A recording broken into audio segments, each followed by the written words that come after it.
Guys, sa susunod ang gagawin ko itong itong direct online na 'to, 'yan. Wiringan ko 'yan, papakita ko sa inyo paano i-wiring at gaganahin natin. Ito yung push button, ito yung magnetic contactor, ito yung breaker na 20 amperes, ito yung pilot lights. 'Yan, wiringan natin 'yan. Wiringan natin. Ito yung ginawa ko kanina mga guys. 'Yan, tugang. Sa susunod, 3 gang naman para step by step tayo. Step by step ang gagawin ko para sa mga baguhan na gusto matutong mag-electrician. Guys, ito yung gagawin ko sa susunod. Dito muna tayo sa sa mga ilaw muna tayo.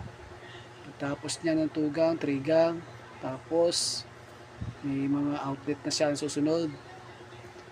Outlet, 3-way, 4-way, para ma-relate ng mga ibang baguhan, hindi na sila mangangapa. Ang tuturo sa inyo guys, tuturo ko sa inyo mga idol, hindi ko na kayo pahihirapan.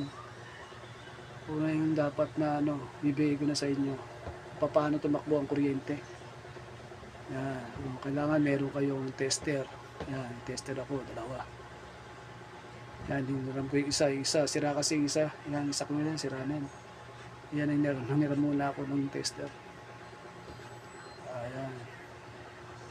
Guys, thank you. Magandang umaga sa inyo. Maraming salamat.